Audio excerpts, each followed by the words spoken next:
The Baltimore City Council prepares to get to the bottom of controversies surrounding safe streets. You should know where your taxpayer dollars are going. The action one councilman says they could take if they don't get answers. An alarming number of stolen cars in Baltimore County. A closer look at what's driving the surge of about 10 thefts each day. Then a washout continues as showers fall over Maryland. Chief Meteorologist Gerard Jabali tracks how long this weathermaker will stick around.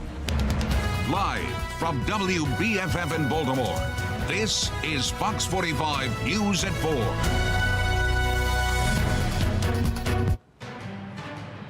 Breaking news as we come on the air today, a guilty verdict in the trial for the murders of BPD officer Keona Hawley and civilian Justin Johnson.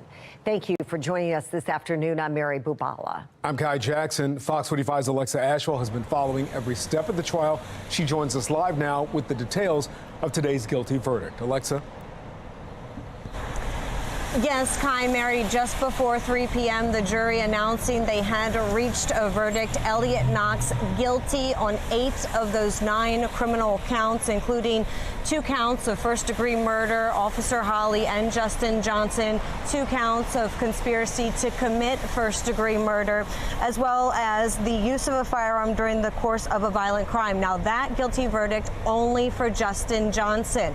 Elliot Knox also found guilty on those 3 firearm-related charges, but the single charge he was found not guilty of, the use of a firearm during the course of a violent crime for Officer Hawley, and Officer Hawley's case specifically. The jury deliberating for 5 hours today, more than 14 hours in total.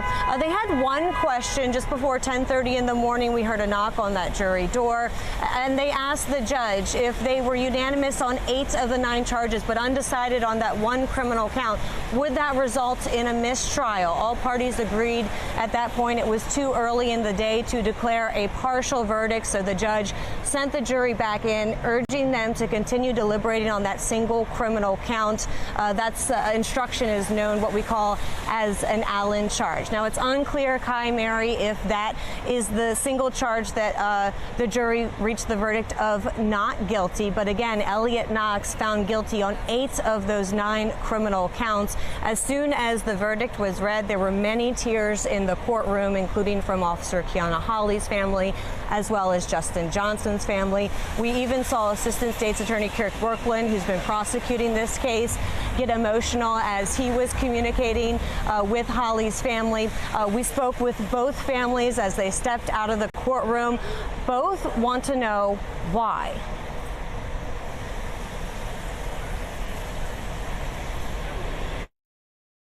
No one wakes up in the morning and says, let me go and kill a police officer. No one wakes up in the morning and says, well, after we kill this police officer, let's go across town and take someone's son. No one wakes up in the morning and thinks those things. Someone sent them to do it. And I'm going to say right here and right now, I'm coming for you. I'm glad for the actual verdict, but I would wish there was another way of penalizing these guys, because Justin and Officer Hawley's gone. And the thing is, the taxpayers got to foot the bill for the rest of these guys' life. And I wish there was another way that we could penalize them. Both questions, families asking why. We do expect to receive some comments from Assistant State Attorney Kirk Brooklyn. We're going to find out if he's still able to do so. We're here outside the Baltimore City Circuit Courthouse. But again, Elliot Knox found guilty on 8 of those 9 criminal counts, including the 2 counts of first-degree murder and the 2 counts of conspiracy to commit first-degree murder. I'll have the latest for you coming up at 5 p.m. For now, reporting live in downtown Baltimore, Alexa Ashwell, Fox 45 News. Alexa, thank you. Phenomenal job from you covering this trial. A lot of emotion here, but the reaction is widespread across Baltimore. In fact, City Police Commissioner Richard Worley released a statement on today's verdict saying today justice was served. I want to thank the men and women of the jury and our judicial system for finding Mr. Knox guilty of first-degree murder. He committed a senseless and heinous act against a Baltimore Police Department officer, and it is my hope that this verdict brings a sense of closure and peace to Officer Keona Hawley's family, friends, co-workers, and loved ones. Baltimore City State's Attorney Ivan Bates also issuing a statement on the verdict, saying in part the heartless murders of Officer Keona Holly and Justin Johnson shook Baltimore to its core. He goes on to thank the jury, BPD detectives and prosecutors, adding there is still more work to be done as we approach the trial date for the co-defendant in this case, and even more work to be done to heal from the unimaginable trauma. The main purpose of tomorrow's hearing is to really learn about the hiring practice at Safe Streets. There really should not be any difference between the level of transparency the public is entitled to with city employees versus city-funded employees. The Safe Streets program goes under the microscope tomorrow in front of the Baltimore City Council. Now, Fox 45's Mackenzie Frost continues to investigate the violence intervention program. She joins us live with what we can expect during that hearing tomorrow. Mackenzie? Yeah, Mary, we expect a lot of attention on this hearing, especially given the large number of unanswered questions about how the Safe Streets program works. Councilman Isaac Schleifer, who is chairing this hearing tomorrow, says if Monzi and the nonprofits running the 10 different Safe Streets locations don't answer all of his questions, this will not be the last time he brings them in for the hearing. Safe Streets will soon be under the microscope Thursday night at City Hall. Who are the employees? How are they hired? How are they onboarded? How are they vetted? Councilman Isaac Schleifer rattling off some questions he's looking to get answered during the oversight hearing. Those questions just scratch the surface of the laundry list of answers we've been searching for throughout our years-long investigation. The Mayor's Office of Neighborhood Safety and Engagement, or MONSE, now led by Stephanie Mavronis, who prior to her new role served as Chief of Staff for the agency after it was first created by Mayor Brandon Scott in 2020. The previous director has stonewalled the city council with even the most basic questions, the most basic operational questions, refused to answer them. And so now there's a new director, and hopefully this new director is transparent. A clean slate for Mavronis, but history suggests a pattern of not being fully transparent with the public. Last July, following Baltimore's worst mass shooting in history, council members grilled Mavronis about Safe Streets workers being at the Brooklyn Day party, mediating conflicts just hours before gunfire erupted, killing 2 people, injuring 28 others. What these 5 conflicts were in a 2-hour window, leading up to right before the shooting, whether or not there was weapons involved. They have been answered, and they have been answered directly to Monsi. So why wouldn't that be answered to the public? What is the problem? I would have to defer, again, respectfully, to Monsi as to whether or not they want to share what's been shared with them. I don't have an itemized breakdown of all 5 of the conflicts with specifics, but I can share the nature of those. I'm not aware of weapons being involved in any of the conflicts that were mediated in that 5. If you want to answer the questions and you want to get into detail, let's do that. Now, Rules and Legislative Oversight Committee Chairman Schleifer says Monsi, LifeBridge, and Catholic charity leaders need to be upfront about who is hired to serve as violence interrupters, especially when Safe Streets is funded by millions of tax dollars. There really should not be any difference between the level of transparency the public is entitled to with city employees versus city-funded employees. The public's paying for it. It's tens of millions of taxpayer dollars going towards this function. Monsi refusing to provide the names of the Safe Streets workers. Mayor Scott now citing policies from the nonprofits, though previously the mayor says the public could not see the names due to safety concerns. But to be hired in the first place, violence interrupters, according to Monsi, have to be credible messengers in their communities. Safe Streets sites also required by contracts to hold community events monthly. It's not a secret who these people are. They're not detectives. This hearing comes at a critical time in Baltimore's budget timeline. If we're not getting answers and we don't know where the money is going, then we certainly aren't going to continue the current level of funding. Now, Councilman Schleifer also says he plans to ask questions about the mediation process, which, as you know, we've been asking City Hall about for years without much luck. This hearing is scheduled to begin tomorrow evening at 5 o'clock at City Hall. We're live in the newsroom. Mackenzie Frost, Fox 45 News. Lindsay, thank you. That brings us to our question of the day. Should funding be pulled from Safe Streets because of a lack of transparency? To make your voice heard, head to foxbaltimore.com/vote. We have a heads up for drivers. The wave of car thefts continues in the Baltimore region.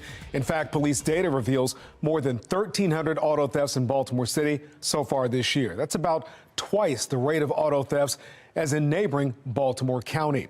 Well, tonight, Fox 45's Amy Simpson is live, and she's examining the ongoing impact for those Hyundai and Kia owners. Amy. Yeah, so Kai, speaking with an expert today, he tells me that it's been about a year and a half of that Tik Tok challenge impacting car thefts, particularly for Hyundai and Kia owners. So the question is, how do those campaigns to have those drivers upgrade their security systems on their vulnerable vehicles and all those campaigns to hand out wheel locks, are they working? Let's take a look at the data. Baltimore County Police sharing the most up-to-date year-to-date data for auto thefts since January 1st. That data revealing 655 cars stolen in Baltimore County so far this year. That's roughly 10 cars stolen or attempted stolen every day. And of those auto thefts, 111 were stolen Kias, 245 were stolen Hyundais. That means that just since January 1st, 54% of Baltimore County auto thefts have been either a Hyundai or a Kia.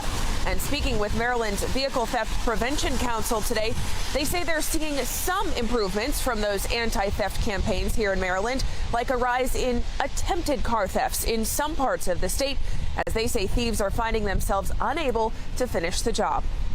It didn't happen overnight. We're not going to fix it overnight, but there is light at the end of the tunnel. Our attempts of vehicle thefts are going up for those Kia Hyundais because folks have been getting the upgrades and they're not stealing those cars.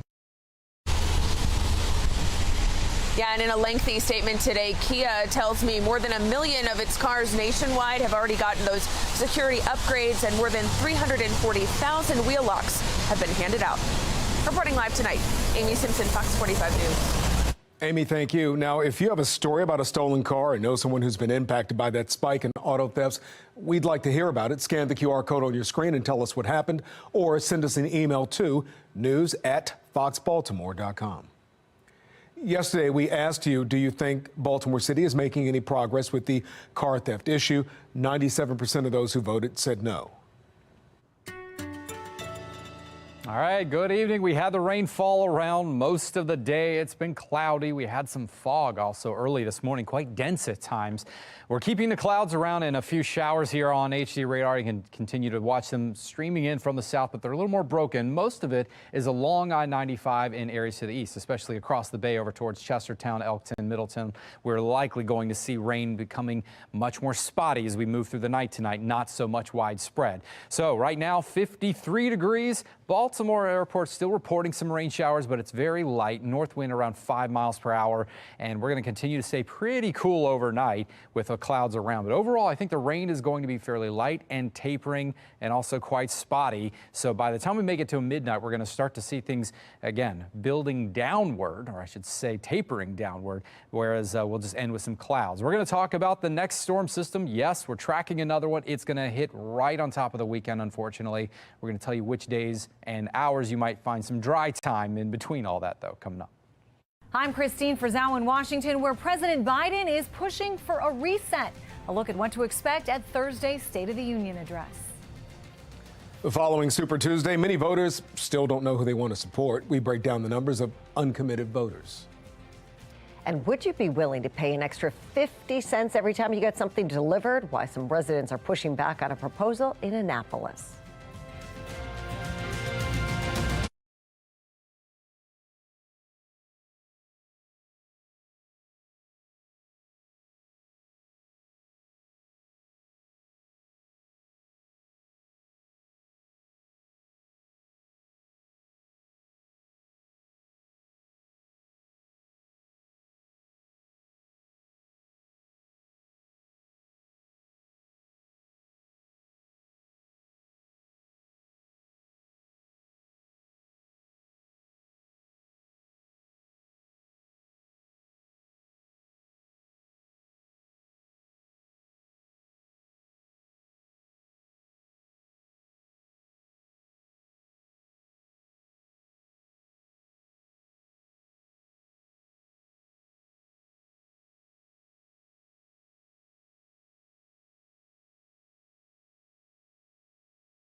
Former UN Ambassador Nikki Haley has ended her campaign to be president. Haley announced this morning she is officially suspending her 2024 campaign. Now, this comes after Haley lost 14 out of 15 Republican contests to former President Trump on Super Tuesday. She only won in Vermont. During her announcement today, Haley said it is now up to Trump to earn the votes of Republicans. In all likelihood, Donald Trump will be the Republican nominee when our party convention meets in July.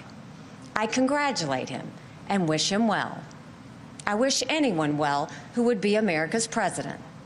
Our country is too precious to let our differences divide us. Haley had previously said she would remain in the race at least through Super Tuesday. Nikki Haley did not endorse Donald Trump when she made that announcement, a decision to drop out of the race. It is now up to Donald Trump to earn the votes of those in our party and beyond it who did not support him. And I hope he does that. The former UN ambassador says politics should be about bringing people into your cause, not turning them away. The Trump campaign didn't waste time after the announcement, sending out a fundraising email that says it is time to unite as a party and defeat Joe Biden. Well, a significant share of Super Tuesday voters voted uncommitted instead of for President Biden in the Democratic primaries. In Minnesota, there was enough support to send delegates to the Democratic National Convention, 19%. The movement, a protest to Biden's handling of the Israel-Hamas war, also got some traction in 6 other states, including nearly 13% in North Carolina. Less than 10% of voters in Massachusetts, Colorado, Tennessee, Alabama, and Iowa voted uncommitted. Now, President Joe Biden's address to the nation tomorrow is expected to be as much about the state of our union as it is about the state of the 2024 presidential race. Here's national correspondent Christine Frizzau with a preview. A prevailing goal for President Joe Biden will likely be instilling hope at a time his critics are working overtime to paint a different picture of life with him in the White House. If you had to describe in one word what you believe the State of the Union is, you've heard the word crisis, you've heard catastrophe. I think maybe a summary is decline. With polls showing immigration now the top issue for many voters, President Biden just visited the border and blamed Republicans for not passing legislation that could have helped. It's time for the speakers and some of my Republican friends in Congress who are blocking this bill to show a little spine. Republicans countering that message. They want open borders, and open borders are going to destroy our country. A recent NBC News poll laid out Biden's vulnerabilities, with Trump leading by 35 points on securing the border, 21 on crime, 22 on the economy, and 23 regarding mental and physical health. Age is one issue Biden seems to be talking about. You got to take a look at the other guy. He's about as old as I am, but he can't remember his wife's name. Yeah. On the economy, President Biden had hoped his message on Bidenomics would land, especially considering inflation is way down. Americans' wages are up, with an economy that's added 13 million jobs.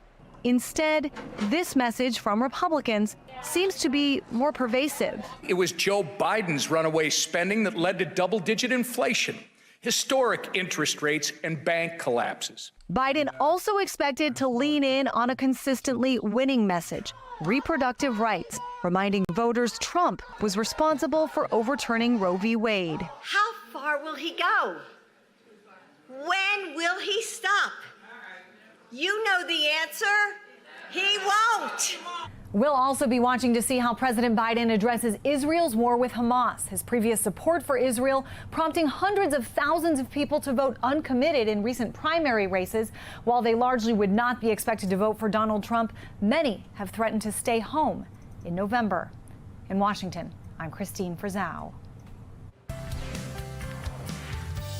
Well, a live look across Maryland this Sunday. You can set your clocks forward because spring, of course, is on the way. Although you'll lose an hour of sleep, you will gain, yes, more daylight hours. We all love leaving work when it is still light outside. Daylight saving starts on March 10th at 2 a.m. local time. The twice annual time change affects millions of Americans, of course, except those who live in Hawaii and most of Arizona. And of course, we will have the twice yearly debate. Should we have one or the other, just not change it? It's always good to hear people talk about that. But one thing is, yes, the good news is once we jump ahead an hour, we have a little bit later sunsets, and I think a lot of people will be happier to go home and maybe even catch a sunset on their way home as we tick closer towards spring. Right now, it is cloudy out there. We're not going to see much of a sunset tonight at all. It's just going to continue to stay this way. 53 degrees. We've got a light north wind at 5. Doesn't feel very spring-like. Don't blame you at all. We're still some time away from the official start, but we are in meteorological spring where we begin to see some changes coming. But the changes today have just been going back and forth to rainfall, and we've seen spotty showers. We're continuing to see more push in across the Baltimore area and just south towards Laurel. We'll likely see more of these spotty showers, but they'll be fairly light to moderate. So kind of a nuisance rainfall, unfortunately. Now, being so gloomy, it is just going to stay fairly cool, too. We're in the 50s. We're not going to drop a whole lot tonight, I'll say. Maybe the upper 40s might be about it. So it's not going to get entirely too chilly, but the rain will begin to taper. We'll start out with it just being very light and spotty, but I think once we pass midnight, we're only talking about a stray shower lingering into your Thursday. That's all we're going to be talking about. So we have the beginnings of a very short dry spell coming, and we'll show you how short this is going to be. The unsettled weather pattern that we have continues to push out with one storm there, which is the one we're getting now. We should have a dry day on Friday, and then here comes our next storm system after that, Saturday. And this might actually be the back end of the train. Yes, this hopefully will be the caboose of all these storm systems coming by one after the other, because after that, we're starting to see a little bit of a change in the pattern. But let's get you through tonight into Friday. Again, we're continuing to watch as the showers will continue, and by tonight around 10, 11 o'clock, again, you should see things really tapering down. Clouds will still be around for part of your Thursday, but I think as the day rolls on, we might get a little bit of sunshine here. It'll still be a fairly cool day, but you know, it feels very different when you have a little bit of sunshine versus clouds and rain, right? All right, so Friday morning, still fairly cool, and we're going to be looking at some sunshine, but likely going to taper as the day rolls on, and we'll likely see clouds thickening up ahead of our next storm system, which arrives on Saturday. So rain showers likely, high of only around 53 degrees, but again, Sunday may actually be mostly dry for us. However, we're going to be talking about, again, the chance for just a lingering one on Sunday. It's going to be cooler and breezy as well. And yep, there it is. We got to spring forward as we move through Sunday with 1 hour again, gain daylight in the end. Well, still ahead, Republicans demanding accountability on how schools are spending your tax dollars. The new proposal in Annapolis to change the blueprint for Maryland's future. But first, a bipartisan bill aimed at banning certain social media accounts seeing some pushback. A closer look at how this bill would impact TikTok users. And now you can watch Fox 45 News for free anytime on Amazon Fire TV or Samsung TV Plus.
A bipartisan bill to ban apps owned by ByteDance, the parent company of TikTok, is introduced in the House. It would prevent App Store availability or web hosting services in the U.S. for ByteDance-controlled apps, which include TikTok.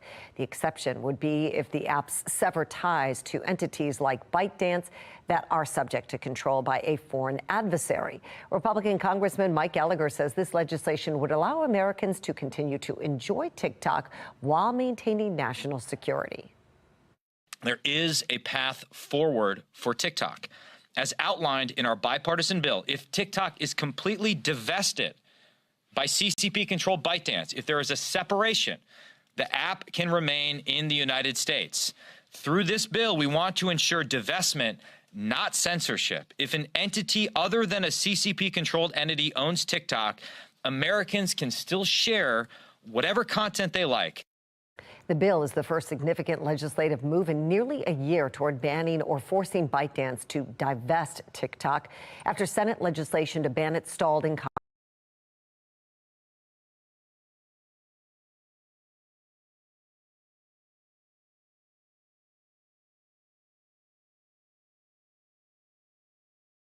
Last year. Well, the results are in for Tuesday's national question of the day. We asked, are you concerned that TikTok is a national security threat to the U.S.? 81% of you said yes, 19% said no. And that brings us to our national question of the day. For today, do you think the federal government should ban TikTok? To make your voice heard, head to foxbaltimore.com, click on the Pulse tab. Coming up after the break, ordering your favorite items from Amazon may soon become even more expensive, the fee being proposed and how much it would cost you. Plus, a major victory for a Baltimore resident whose home was swallowed by a sinkhole. How much he was awarded in a settlement with the city.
Project Baltimore is sponsored by the Snyder Law Group. Don't just sue them, Snyder them.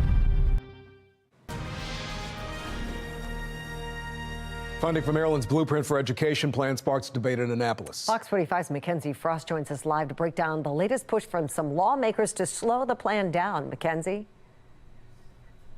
Yeah, Mary and Kai, we know that the Blueprint for Maryland's Future, or Kerwin, calls for spending an additional billions of dollars over the next decade and spending that into the classroom. But we have continuously heard from leaders all across the state raise concerns about the price tag of that and where they're going to get the funding in the future. Now we have some lawmakers, Republican lawmakers in Annapolis, who are calling for a pause in the implementation of this. This bill itself has a couple of different aspects. One really calls for a pause in the pre-kindergarten aspect of this. They argue that the implementation of this right now could really hurt some of the private preschools all across the state who rely on all of these younger kids participating in their programs. We need to put a pause on it right now to reevaluate the pre-kindergarten parameters that have been put in to see, is it feasible for the public-private partnerships? How can we make that work for Maryland, and how can we make it work for the private providers as well? That was Delegate April Miller, a Republican representing Frederick County. And the other aspect of this proposal that she is the lead sponsor on calls for accountability. She wants to create a pathway to ensure that funding from the state could actually be withheld if school districts are not appropriately using this additional Blueprint funding. Now, there was a bill hearing for this afternoon. There were no questions asked by members of the committee. And with the looming crossover deadline, unless more Democrats get on board and support this proposal, it's unlikely this plan will see success. We're live in the newsroom. Mackenzie Frost, Fox 45 News. Mackenzie, thank you. Well, Maryland lawmakers are considering taxing you for most packages that show up at your house to make up for a multi-billion-dollar shortfall in the state's transportation budget. Fox 45's Maxine Stryker joins us live to explain what it could mean for your wallet. Maxine? Well, House Bill 1215 would impose a 50-cent fee on online purchases, deliveries coming to your home, as well as services like Uber Eats, Grubhub, or DoorDash. They're calling this the road impact fee because it would fill a more than $3 billion shortfall in funding in the state's transportation budget. Delegate Mark Corman says the fee would apply to most transactions, whether it's Amazon, FedEx, UPS, or the Postal Service. There is concern from consumers it will add up fast. It feels really, really small, but it shouldn't be overlooked, the effect that can have. And it feels strange that it's falling on the consumer and not the storefront. I think the tax should be put on companies that initiate deliveries, who can do deliveries.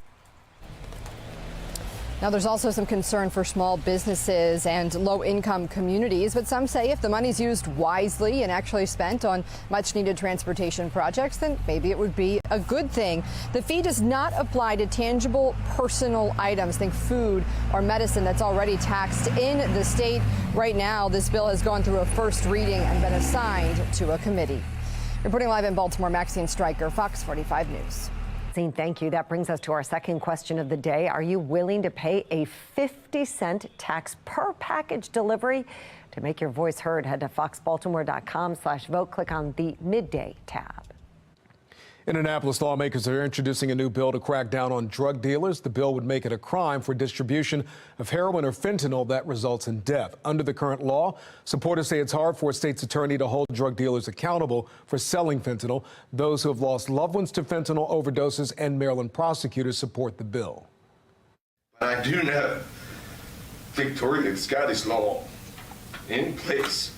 This dealer would be in jail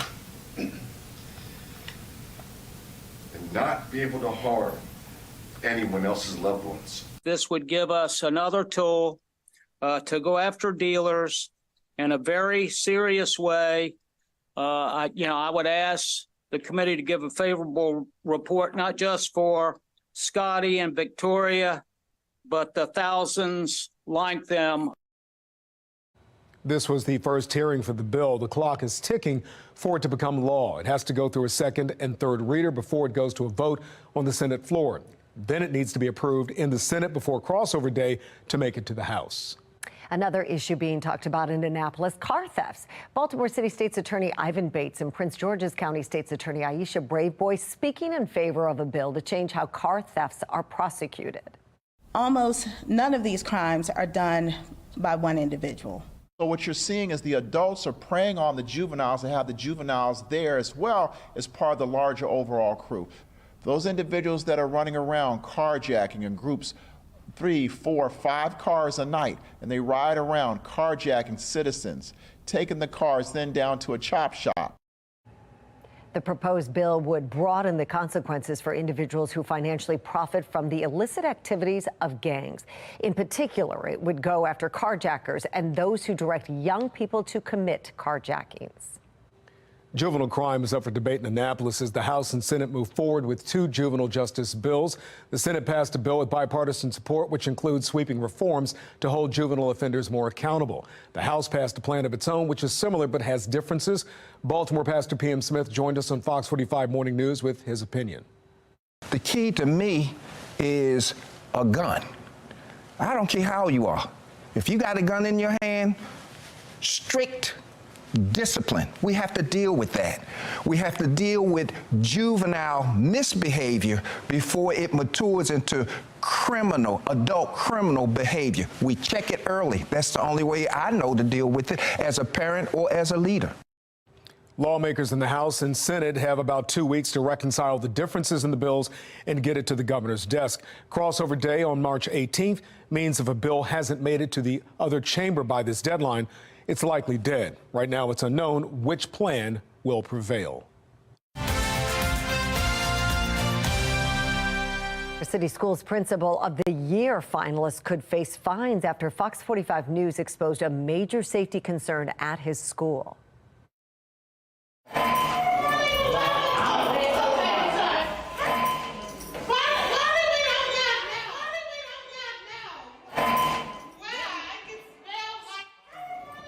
That video is from December of 2023 of a fire alarm sounding at the Reach Partnership. The issue, students and staff can't get out of the building because the emergency exit was padlocked shut. Sources tell Project Baltimore the locks were installed in September of 2022 to prevent people from entering the school with drugs or weapons. But as Kevin Cartwright with the Baltimore City Fire Department explains, it could create a very hazardous situation.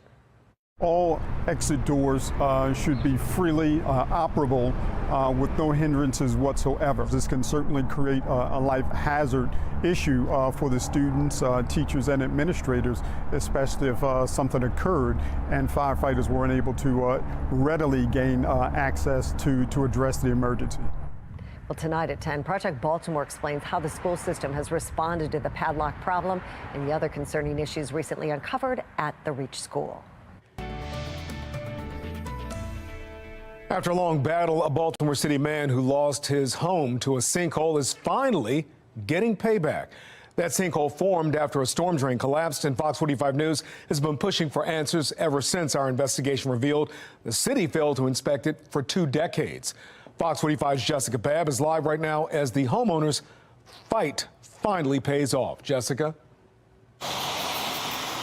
Quentin Bell, a homeowner who used to live here along North Avenue and lost everything when the sinkhole swallowed his home. He is now getting a settlement of $250,000. And today he tells me he's happy his battle with the city is finally over. For Quentin Bell, a fight a year and a half in the making. It's ridiculous for taxpayers like us to have to go through something like this. Culminating in this moment at the Baltimore Board of Estimates meeting Wednesday. The ayes have it. The item is approved. Bell saying it's a weight off his shoulders. It's a big weight. You know, imagine paying a mortgage on a property that's no longer there for 2 years. It just was, a constant fight with the city. Bell's home used to sit here. I miss it a lot. On this patch of land on North Avenue in Baltimore City. This would have been the living room. But he lost his home and everything inside when a 115-year-old storm drain collapsed, creating a massive sinkhole. His home, along with others, had to be demolished. All this pain and suffering that me and my neighbors doing, they should pay us whatever our house worth and plus more. The Sinkhole starting a back and forth battle over who was responsible. The city initially saying they weren't liable because they weren't given notice of a problem. To know that these pipes are this many years old and the city is, basically blaming me, basically it's like a slap in the face. But a FOX45 investigation found the city failed to inspect that storm drain, going unchecked for 23 years. An inspection long overdue. According to the Maryland Department of Environment, the city is required to conduct preventative maintenance inspections on city storm drains at least once every 3 years. Taxpayer advocate David Williams says it's a situation that could have been avoided. I hope this is a lesson for the city. In December, Bell was given an offer of $90,000. It was just so low, it didn't even feel like an offer. But now the offer has been upped. It's clear that this was a city problem, and there should be no reason why the city took so long to make the settlement happen. The Board of Estimates approving a settlement Wednesday of $250,000. It's also important to note that with this settlement of $250,000, the city actually does receive title to the property, so it's not like we're just paying this money and receiving nothing else. But even though Bell is finally getting compensated for the collapse, it could happen to anybody, and it could happen again. Bell says getting this money will help him start over. Live in Baltimore City, Jessica Babb, Fox 45 News. Inflation frustrations continue ahead of next week's inflation report. How those numbers looking as Americans struggle to get financial help. I'm Kayla Gaskins. Coming up, why a $20 million part of a public university's budget is sparking national conversations. Back to the rain again, of course. Here it is. We're still tracking more showers that are spreading across the Baltimore area. Fresh round showing up right now. But there is an end to this gloomy weather in sight. We'll talk about when we'll finally dry out and maybe see some sunshine again coming up.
Yesterday, we learned Johns Hopkins Chief Diversity Officer Dr. Sharita Golden is stepping down from her position 2 months after her newsletter to employees went viral. The newsletter said people who are white, able-bodied, Heterosexual, cisgender, male, Christian, middle class, middle-aged, and English-speaking have privilege. The letter defines privilege as unearned benefits. Critics called the message toxic. One of the problems with Johns Hopkins doing this and sending out this memo is that you create an uncomfortability and you stigmatize those who are mentioned as the beneficiaries of privilege. And I think that's a bad idea. In a statement, Johns Hopkins Medicine said the newsletter contradicts the values of Johns Hopkins. A screenshot circulated on social media appearing to show an internal apology from Dr. Golden to recipients of the email. Fox 45 News obtained a letter about the doctor's resignation sent to staff. It did not mention the controversy as a reason for her departure. The amount of taxpayer money funding diversity, equity, and inclusion initiatives sparks conversations as some states continue efforts to eliminate the programs. National correspondent Kayla Gaskins has the story. Controversial diversity, equity, and inclusion programs coming under intense scrutiny. The University of Virginia spending $20 million per year on the salaries and benefits of DEI-related employees. Information obtained through public records by the federal spending watchdog group opened the books. We were surprised at how deeply embedded the philosophy of diversity, equity, and inclusion is at the University of Virginia. It's embedded in everything that they do. UVA's Global Chief Diversity Officer, Martin Davidson, receiving nearly $600,000 per year in salary and benefits. Last Friday, the University of Florida eliminating all DEI positions on campus, reallocating the $5 million DEI budget to other areas. The announcement sparking praise and criticism. Former NFL player and Florida Gator Emmitt Smith responding on X, writing, "I'm utterly disgusted by UF's decision." Sports commentator Stephen A. Smith jumping in. When you talk about diversity, equity, and inclusion, let's make sure we understand a couple of things that are incredibly imperative to bring up. How about history? What's wrong with diversity? UF complying with a state law signed nearly a year ago by Governor Ron DeSantis, banning state schools from spending federal or state money on DEI.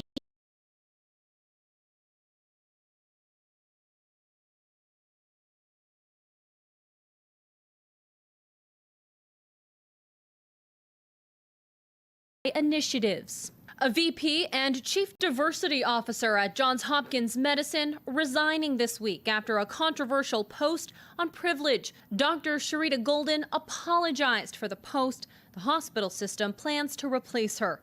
In Atlanta, a private equity group is being sued for a grant they only give to Black female business owners. The lawsuit calls the program racially exclusionary. Recent polling shows a majority of Americans support workplace DEI initiatives, but opinions are deeply split along party lines. I'm Kayla Gaskins reporting. All right, so far it has been a lot of rain. It's been a lot of clouds. And, you know, I was talking to Kai Jackson earlier, and we were just saying, you know what? This weather outside is great for a bowl of soup and a bad movie. He and I are looking forward to the kind of weather we can have some barbecue and a brew, right? Yes, we are. And, you know, we've had enough of this. We're ready to get to some springtime weather, and I'm guessing many of you are too, because look at this. Look at the sky cam out of Towson. That is just yuck. I'm sorry. It just does not look nice. Anyone having to drive home through this, I'm sorry. Here it is with all the rainy, gloomy look to it as well. So HD radar continuing to show the scattered showers across the area. And we will see more of this as we move through the evening, but it will become a little more spotty. Overnight, it should taper to just a stray shower. Temperatures will remain in the 50s. Yes, it can only get worse as if we had our temperatures, let's say, in the mid to upper 30s. That, to me, is the worst weather on the planet. I'd rather it be snowing. But we're not going to be talking about snow, and we're soon not going to be talking about as much rain. We get a break from it as we head into Thursday and Friday. Now, we'll take any break we can get, but it is going to be back with the rainfall as we head into Saturday. I'm sorry, it's going to be right there on top of your weekend again. So Saturday is going to be the start of it. We should see an end to it as we get into your Sunday, though, so that's the good news. So again, we talked about one dry day on Friday, upper 50s. With any sunshine at all, that'll probably feel pretty decent. Saturday, rain will still be likely in the 50s, low 50s on Sunday, and it'll be breezy. And we'll likely see a little peak of sunshine towards the end of the day, and I think it'll be mostly dry. Now let's talk about the potential for some real spring weather. And this is what I've been really itching for. And I'll admit, I may even be wish casting this a little bit. Wish casting meaning anyone who tries to forecast it, that's what the data is saying. But we're trying to be a little bit on the positive side of things and hopeful, so that I'm going to say we are looking towards seeing some cooler than average temperatures as we make our way into early next week. But after that, there are some signs that we actually could get some real spring weather to come our way, meaning temperatures not just above average, but maybe closer to 10 degrees above average, where we could actually see it not just warmer, but maybe we can avoid having rain at the same time. And most of the data we are seeing, including the Climate Prediction Center, is saying above average temperatures are very likely. May not be extremely warm, but it is something we can look forward to. So here's what we're talking about. 7-day forecast. Yes, it's going to be cooler as we head in the next couple of days. Rainy on Saturday, but in the morning, only a stray shower on Sunday. After that, we're looking towards next week. Hey, some 60s in there, and it's not going to be raining that we're seeing right now. That's the hope. That's what we're looking for, and I'm thinking that may even continue the trend into later next week. We'll have to wait and see, Kai. Mr. Jabali, sorry, sir. Coming up on Fox 45 News at 5 o'clock, more than 650 auto thefts in just over 2 months. Why Baltimore County officials are trying to crack down on criminals stealing cars, but they're having a hard time. I'm Janae Bowens in Washington with a look at why half of Americans have been denied loans.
New inflation numbers will be released next week. The rate of inflation is expected to increase, this time at a time when Americans have been turned down for a loan. The National Desk Janae Bowens has a look at why so many people can't get financial help. Like many Americans, Patsy Stewart is strapped for cash. When you get older, you're on a fixed income. She's not the only one looking for other ways to pay for things, but there is a new problem emerging. 50% of Americans have been denied a loan or financial product, like a new credit card, debt consolidation, or mortgage loan. According to Bankrate, all of this is since the Federal Reserve started raising interest rates in March 2022. And last year's big bank failures seem to have made matters worse. When the Federal Reserve raises interest rates, essentially the main way that they try to cool inflation is by slowing consumption. And one way you take away from households' purchasing power is by kind of tightening their access to credit. Bankrate analyst Sarah Foster says the higher interest rates, coupled with the high inflation, has led to tighter lending. Supply chain issues and COVID stimulus are some of the reasons for the higher prices. But then because of high inflation, their budgets are already stressed. Some of them are even turning to credit card debt to absorb the impact of those higher prices. Foster says Americans are also having to turn to cash advances or payday loans. That can be potentially risky for, the cycle of bad debt. Getting out of it is much harder when interest rates on payday loans, for example, can sometimes be as high as 650%. A stressful situation, especially when so many need a financial boost. Money only goes so far now. Accessing credit is tougher today than it was before COVID. Now, things may get better if the U.S. continues to avoid a recession and when the Fed cuts interest rates. In Washington, I'm Janae Bowens. Elliot Knox is found guilty of killing former Baltimore police officer Kiana Holly. Fox 45's Alexa Ashwell joins us live with the fallout after tracking the case from the beginning. Coming up on Fox 45 News at 5 o'clock, who are Safe Streets employees? How are they hired? And how are they vetted?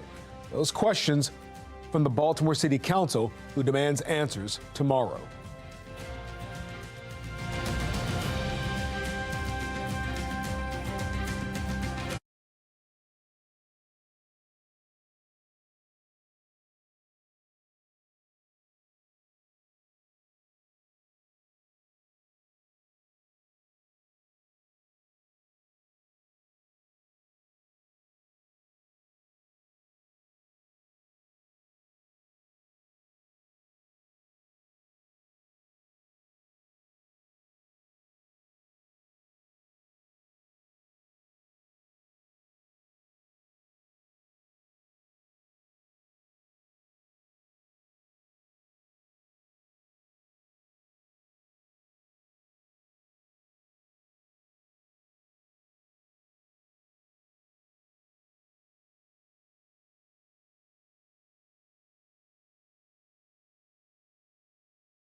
Breaking news, a guilty verdict has been reached in the trial of the man accused of killing a Baltimore police officer. Fox 45's Alexa Ashwell is live with the latest.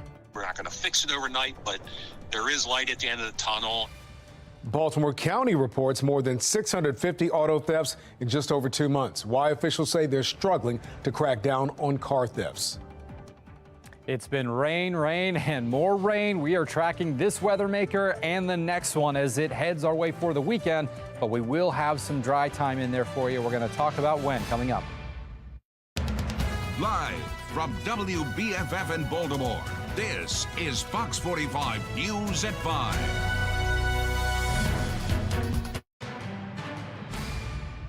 We are all very, very thankful for the verdict that came back today. We prayed hard for it. We just had to hold out. Fox 45 continuing to follow breaking news as a guilty verdict is reached in the trial for the murders of BPD officer Kiona Hawley and civilian Justin Johnson. Thank you for staying with us this afternoon. I'm Mary Bubala. And I'm Kai Jackson. Fox 45's Alexa Ashwell has been following this emotional trial every step of the way. She joins us live with details of today's guilty verdict. Alexa? Yes, Kai, Mary, there were many tears shed in the courtroom. After 5 hours of deliberating, 15 hours in total, the jury returned their verdict just before 3 this afternoon. Elliot Knox guilty on 8 of the 9 criminal counts, including 2 counts of first-degree murder. That's Officer Hawley and Justin Johnson. 2 counts of conspiracy to commit first-degree murder, and then 4 firearms-related charges. The single charge Knox was found not guilty of pertains to Officer Hawley's case, the use of a firearm during the course of a violent crime. Knox was facing 2 counts on that charge, but only found guilty as it pertained to Justin Johnson's case. Now, it's unclear if this was the count in question. This morning, the jury did send a question to the judge asking if they were unanimous on 8 of the 9 criminal counts, all but 1. Would that result in a mistrial? The judge did call the jury into the courtroom and urge them to continue deliberating. That instruction referred to what we call an Allen charge, but very emotional in court as the verdict was being read. There were many tears shed from both Officer Hawley and Justin Johnson's families. We even saw Assistant State's Attorney Kirk Bjorklund shedding tears as he was hugging families of these victims. A question that they still have is why the motive in these killings. Take a listen. No one wakes up in the morning and says, let me go and kill a police officer. No one wakes up in the morning and says, well, after we kill this police officer, let's go across town and take someone's son. No one wakes up in the morning and thinks those things. Someone sent them to do it. And I'm going to say right here and right now, I'm coming for you. Glad for the actual verdict, but I would wish there was another way of penalizing these guys because Justin and Officer Hawley's gone. And the thing is, the taxpayers got to foot the bill for the rest of these guys' life. And I wish there was another way that we could penalize them. Knox remained silent as the verdict was being read. He's scheduled for sentencing June 4th.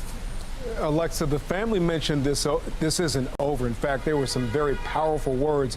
At that moment just now, who were they speaking to? Knox's co-defendant Trayvon Shaw or someone else? Can you elaborate for us? Yes, Kai. So you heard the family saying that this is not over. We have a co-defendant in this case, Trayvon Shaw. But unlike Knox, Shaw is being tried for the 2 murders separately. Back in October, a jury found him guilty in Justin Johnson's murder. The state is seeking life without parole, and I'm told he's scheduled to be sentenced March 28th. Now, according to the state's attorney's office, on that same day following his sentencing, Shaw will then be charged, or tried, I should say, for Officer Hawley's murder. He may be offered a plea deal, I'm told, but they wouldn't go into details as to what that plea entails. I also asked if it's possible Knox is expected to testify. The state's attorney's office said because this is ongoing, they were not able to answer that. But again, that's all happening March 28th, so just in about 3 weeks. As for the results of today's verdict, again, Elliot Knox guilty on 8 of those 9 criminal counts, including the 2 counts of first-degree murder. Knox scheduled to be sentenced June 4th. Reporting live in downtown Baltimore, Alexa Ashwell, Fox 45 News. Alexa, thank you. Baltimore Police Commissioner Richard Worley released a statement on the verdict saying, today, justice was served. I want to thank the men and women of the jury and our judicial system for finding Mr. Knox guilty of first-degree murder.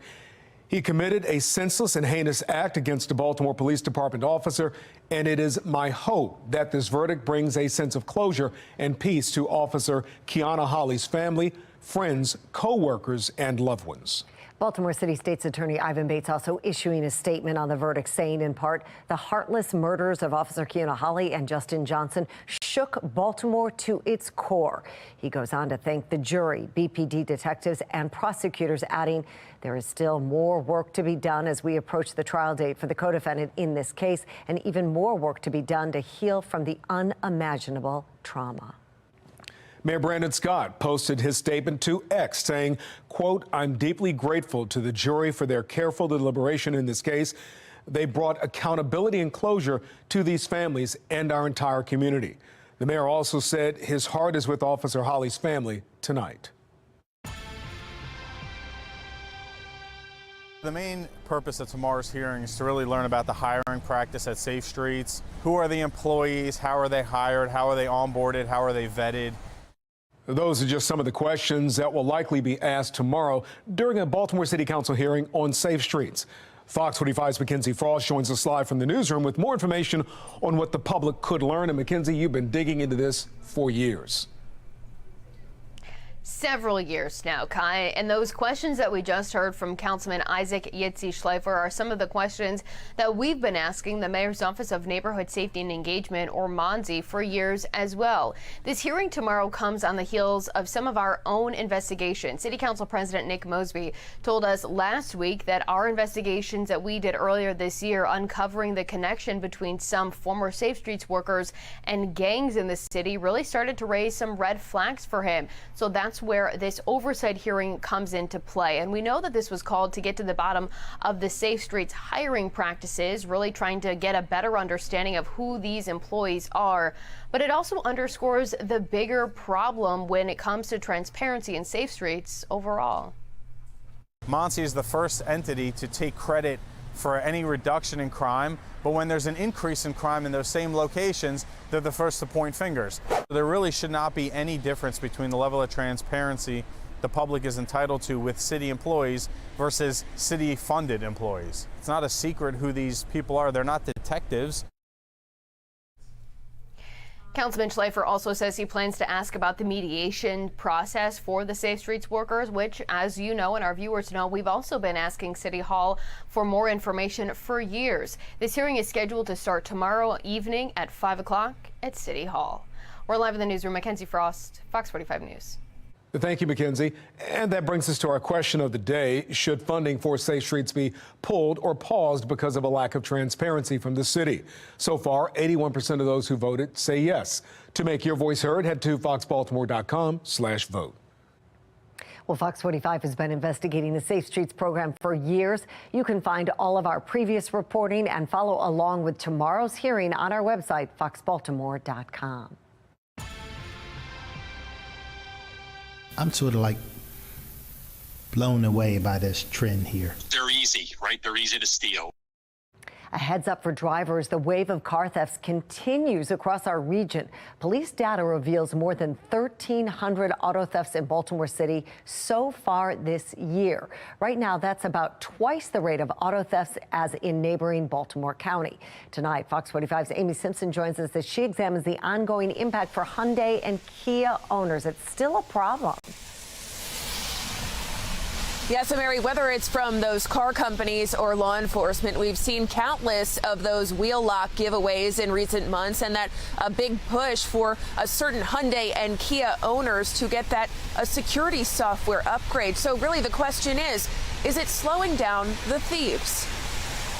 Spotted on a Hyundai in Catonsville today.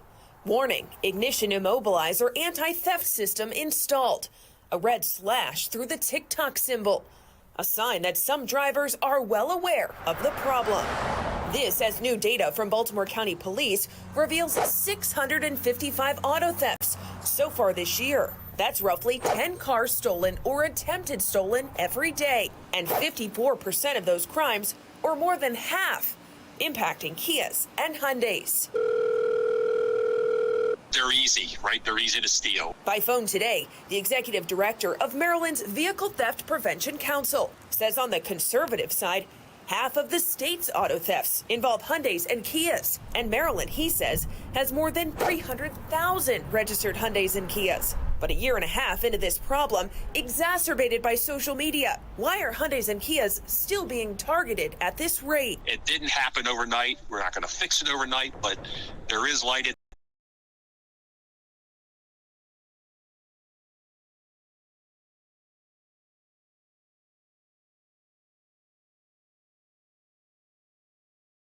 the tunnel. That glimmer of hope, according to this expert, more and more drivers are taking their vulnerable cars in for security software upgrades or using wheel locks, leading to a rise in attempted thefts in some parts of the state as thieves find themselves unable to finish the job. Our attempts of vehicle thefts are going up for those Kia Hyundais because folks have been getting the upgrades and they're not stealing those cars. But the auto theft crisis is not new to Maryland or Baltimore County. In September, Baltimore County's police chief and then county council chair commenting on juveniles being part of the problem and the impact of current state law being unable to charge the youngest of offenders. They are choosing the kid under age 13 to be the driver. So we have 11-year-olds with no license, no training, driving these stolen cars at high speeds. I mean, I'm sort of like blown away by this trend here. Kids get out of the car, and the minute you stop them and you pull them aside, the first thing they say to you is, "Are you going to call my mother?" Because they know they're not. They know they're underage, and they know they can't get in trouble. And in a lengthy statement today, we have a truck going by us here. In a lengthy statement today, Kia telling me that more than 1 million of its cars nationwide have gotten those security software upgrades, also saying it's handed out more than 340,000 of those wheel locks, but the car maker says it will continue working with law enforcement to combat thieves who are encouraged by social media. We're live in Baltimore County. Amy Simpson, Fox 45 News. Amy, thank you. If you have a story about a stolen car or know someone who's been impacted by the spike in auto thefts, we'd like to hear about it. Scan the QR code on your screen and tell us what happened, or send an email to news@foxbaltimore.com. Now, yesterday we asked you, do you think Baltimore City is making any progress with the car theft issue? 97% of those who voted said no. Taking a live look right now at our weather radar. Very green, very gloomy out there. The live shots of Towson and the Inner Harbor. Oh. Actually, the Inner Harbor looks like maybe it's improving a touch. Mary and Gerard, what did Kermit say? It's not easy being green. That's right. It is just not nice out there today. No, but Amy Simpson looked great, even though it was raining behind her and everything like that. I know. She looked like funny. Mary said it didn't look like it was a real live shot, but it was. Honestly, folks, it was. She was braving it pretty well. She was. The hair was holding up well. She had the umbrella. So rain gear. Anyone who remembered that today? Probably a good thing. Any sunshine on the way? Yes.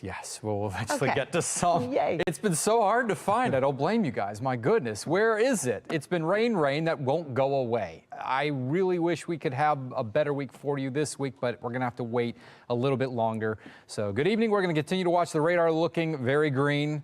And we'll likely see that tapering here in the coming hours, but it will not be until a little bit later on tonight. So it's scattered showers that we are seeing from Towson, Baltimore, all the way down to Annapolis. And much of this is moderate rainfall, just really much a nuisance. So if you're headed home in it right now, it's not a lot of fun. 53 degrees, light north wind around 3 miles per hour. This is going to be the trend all the way through around midnight tonight with, again, a very slow taper in the rain, but also a very slow taper in our temperatures, only in the low 50s even by that point. But the good news is, for you, Kai, and for everyone else, we are going to be tracking some better weather coming, and it will begin, I'd say, tomorrow. We'll have some dry time and Friday, but we've got one more system to get through before the real stuff gets here, and that's the good stuff that I want to talk about in just a little bit. All right, Gerard, thank you. Republicans in Annapolis want more transparency from public schools. Their calls demanding changes to the state's education spending plan. A Baltimore man who lost everything to a sinkhole is finally getting payback. Why a taxpayer advocate says it's a move Baltimore leaders should have approved years ago. Some state lawmakers are pushing for a 50-cent fee for deliveries. We look into just how much a seemingly small charge could add up.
I think it's ridiculous. It feels really, really small, but it shouldn't be overlooked, the effect that can have.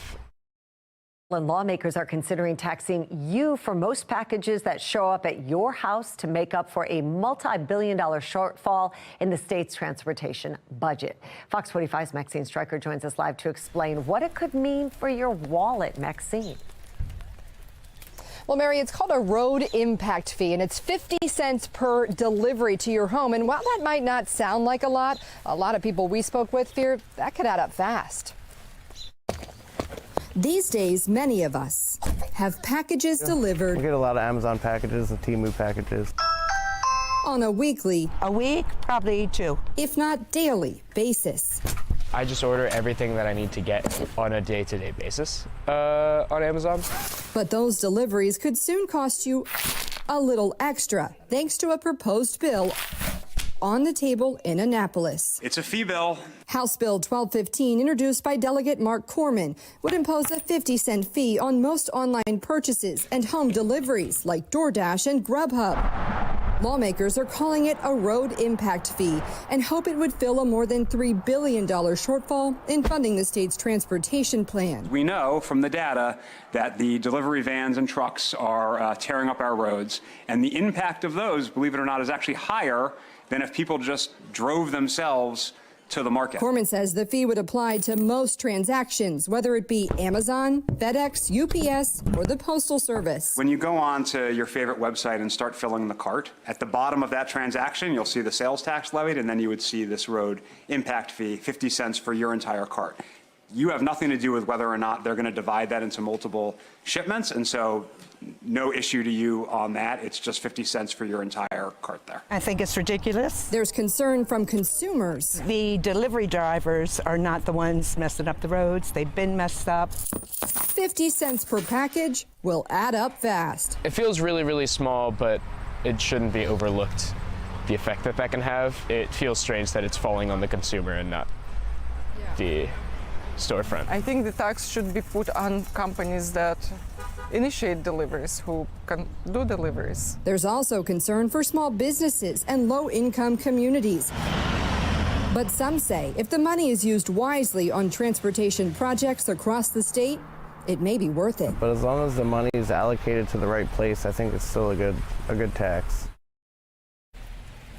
Well, the tax would not apply to things like groceries or medicine that you have delivered. This bill has gone through a first reading and been referred to a committee in Annapolis.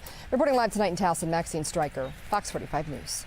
Thank you. That brings us to our second question of the day. Are you willing to pay a 50-cent tax per delivery? So far, not surprising, 99% of those who voted say no. To make your voice heard, head to foxbaltimore.com/vote. Well, now I want to know if Mary was the 1% that voted yes. No. Oh, goodness. How's everyone doing out there? Are you staying dry? Because it is messy and it continues to be that way. Lots of clouds and a lot of rain. It has just been a nasty looking commute. The cars coming down from Towson. So take it easy, take it slow. It's not a fun commute home tonight. There's still the scattered showers. They're not particularly heavy, but certainly enough to make it a little tough to see out there. And we're going to continue to watch more of this activity throughout the evening, but it will be slowly tapering as we move through the night, and we should not have much of anything to talk about by tomorrow morning. So temperatures are going to stay pretty steady here. We're talking all here in the low 50s, perhaps upper 40s tonight, and then the rain comes to more of an end as we get past around midnight. So this is that one system, and there it is, continuing to track away from us. And we get a little bit of gap of time where we are dry for all of maybe a day and a half, and then we're back to the rainfall moving into Saturday, and this system may linger into Sunday. Could be a lot heavier than the one we are seeing out there tonight. So we've got another weekend where we've got one day of heavy rainfall, and then perhaps the second one where we might not have it as much of an impact, but it could linger into your weekend just a bit here. And we're talking Friday, 58, not bad, and especially have a little bit of sunshine, that's nice. 53 on Saturday with some scattered showers likely, could even be widespread, but Sunday we should see the rain coming to an end, perhaps a stray sprinkle in the morning. But after that, it's just going to be turning partly sunny and pretty breezy for your Sunday. So you should be able to get one dry day out of your weekend. All right, now let's talk about some warmer temperatures to hopefully come our way. As we move through the next few days, we are going to continue to be above average, where our average is around 51 degrees or so, until around Monday. Some cooler air is going to come in. It's going to knock us below average, but not for long. And what I'm looking forward to and hoping for is that next week is going to be a little bit of a brighter spot for us, not just in terms of fewer storm chances and rain chances, but we may actually have some warmer springtime temperatures to go around. And much of the day that we are seeing is starting to indicate that, where we could see some consistent days in the 60s without all the rainfall. That's the hope. So the Climate Prediction Center does have us in a above average outlook for temperatures. That is most likely to happen, not just here, but across all of the Great Lakes. Believe it or not, they have been seeing an above average winter pretty much the entire time. They've had it so easy this year across the Great Lakes. No big storm systems and cold blasts. Meanwhile, we are just in the pattern that we're seeing until around Sunday. We start to change things. It's cooler as we move into Monday, but Tuesday and Wednesday, here comes some 60s. And that trend looks to carry on as we move into later next week, so we've got to hang on for a few more days. Republicans in Annapolis calling for big changes to the blueprint for Maryland's future, why they're demanding more transparency and how schools are using taxpayer money. Donald Trump's final challenger drops out of the race, why Nikki Haley says now is the time to give up her run for the White House.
I am filled with the gratitude for the outpouring of support we've received from all across our great country. But the time has now come to suspend my campaign. Former UN Ambassador Nikki Haley has dropped out of the GOP presidential race, leaving former President Donald Trump as the party's presumptive nominee. Haley's announcement comes after she lost 14 out of 15 Republican contests to Trump on Super Tuesday. She had only won in Vermont and then days before in Washington, D.C. During her announcement earlier today, Haley did not endorse Trump, but said it's now up to him to earn the votes of Republicans. In all likelihood, Donald Trump will be the Republican nominee when our party convention meets in July. I congratulate him and wish him well. I wish anyone well who would be America's president. Our country is too precious to let our differences divide us. Trump reacting to Haley's announcement in a lengthy post on X, saying the former South Carolina governor got, quote, trounced on Super Tuesday. He also invited Haley supporters to join his fight against Democrats and President Joe Biden. Well, after a years-long battle with the city, one Baltimore man walking away with hundreds of thousands of dollars. Why it took so long for the city to help after a sinkhole destroyed his home. TikTok's future in the United States now up in the air. I'm Atrell Nashar on Capitol Hill with details of a new bill that could end up cutting Americans off from one of their favorite apps in the name of national security.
Project Baltimore is sponsored by the Snyder Law Group. Don't just sue them, Snyder them.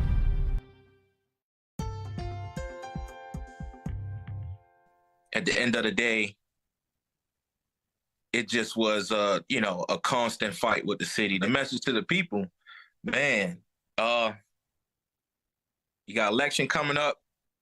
You got to think about all these type of things that, people that supposed to run the city. After a long battle, a Baltimore City man who lost his entire home to a sinkhole is finally getting a settlement from the city. The sinkhole formed after a storm drain collapsed, and Fox 45 News has been pushing for answers ever since our investigation revealed the city failed to inspect it for 2 decades. Well, Fox 45's Jessica Babb is live as the homeowners' fight finally pays off. Jessica. Quentin Bell, a homeowner who lived here on North Avenue and lost everything, is getting a settlement of $250,000. Today, he tells me he's just happy his battle with the city is finally over. For Quentin Bell, a fight a year and a half in the making. It's ridiculous for taxpayers like us to have to go through something like this. Culminating in this moment at the Baltimore Board of Estimates meeting Wednesday. The ayes have it. The item is approved. Bell saying it's a weight off his shoulders. It's a big weight. You know, imagine paying a mortgage on a property that's no longer there for 2 years. It just was, a constant fight with the city. Bell's home used to sit here. I miss it a lot. On this patch of land on North Avenue in Baltimore City. This would have been the living room. But he lost his home and everything inside when a 115-year-old storm drain collapsed, creating a massive sinkhole. His home, along with others, had to be demolished. All this pain and suffering that me and my neighbors doing, they should pay us whatever our house worth and plus more. The sinkhole starting a back and forth battle over who was responsible. The city initially saying they weren't liable because they weren't given notice of a problem. To know that these pipes are this many years old and the city is, basically blaming me, basically it's like a slap in the face. But a FOX45 investigation found the city failed to inspect that storm drain, going unchecked for 23 years. An inspection long overdue. According to the Maryland Department of Environment, the city is required to conduct preventative maintenance inspections on city storm drains at least once every 3 years. Taxpayer advocate David Williams says it's a situation that could have been avoided.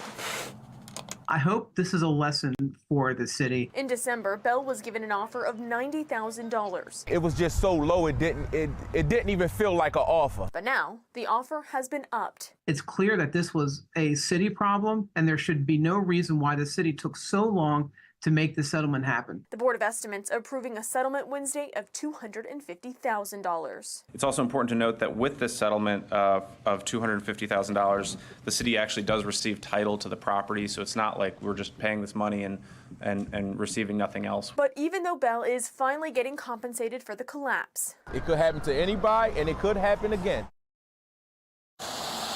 Bell says getting this money will help him start over. Live in Baltimore City, Jessica Babb, FOX45 News. Back to our session 2024. Funding for Maryland's blueprint for education continues to spark debate in Annapolis. Fox 45's Mackenzie Frost joins us live to break down the latest push from some lawmakers to slow down the implementation of the plan. Mackenzie? Yeah, Mary, that's right. We know that the blueprint for Maryland's future, or often called Kerwin sometimes, requires billions of more dollars to be spent in classrooms across the state. But as we get closer to the implementation of the actual plan, leaders from counties and cities like Baltimore have raised concerns about the price tag and questioned where these local jurisdictions are going to get the funding for this additional required funding for education. Now we have one delegate who represents Frederick County who argues that maybe the state should pump the brakes on some implementation of the blueprint.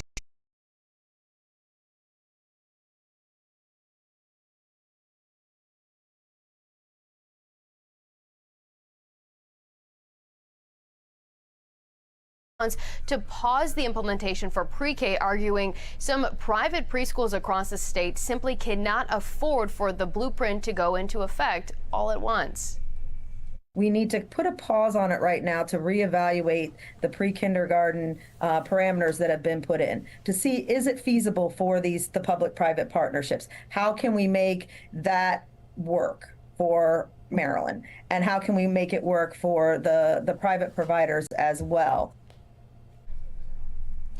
So she wants lawmakers to require a study to be done to ensure that everyone is able to move forward with the plan. But that's really just one aspect of this bill. The other aspect calls for more accountability for the spending of it. She wants to require the state to provide some sort of pathway so there could be funds that are withheld if school systems across Maryland are not spending the money appropriately. Now, today there was a bill hearing on this. The lawmakers who are part of the committee did not ask any questions. And as it stands right now, this is one of the top priorities for the Republican caucus in both the House and the Senate. But as we know, without Democrats getting on board, it's unlikely this proposal will see much success. We're live in the newsroom. Mackenzie Frost, Fox 45 News. Mackenzie, thank you. Also in Annapolis, lawmakers introducing a new bill to crack down on drug dealers. The bill would make it a crime for distribution of heroin or fentanyl that results in death. Under the current law, supporters say it's hard for a state's attorney to hold drug dealers accountable for selling fentanyl. There's a lot of support for this bill, including those who have lost loved ones to fentanyl overdoses and Maryland prosecutors. I do know Victoria's got this law in place. This dealer would be in jail and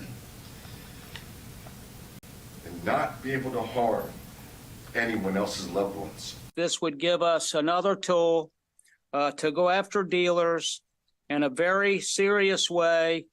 I would ask the committee to give a favorable report, not just for Scotty and Victoria, but the thousands like them.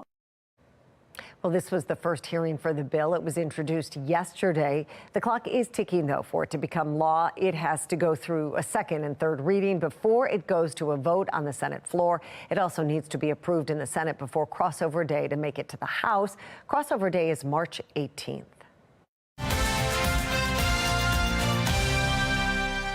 A Baltimore City Schools Principal of the Year finalist could face fines after Fox 45 News exposes a major safety concern at his school.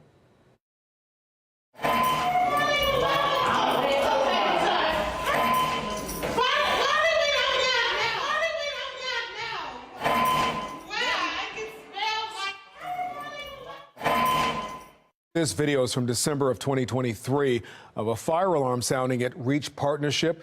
The issue, students and staff can't get out of the building because, as you can see, the emergency exit was padlocked.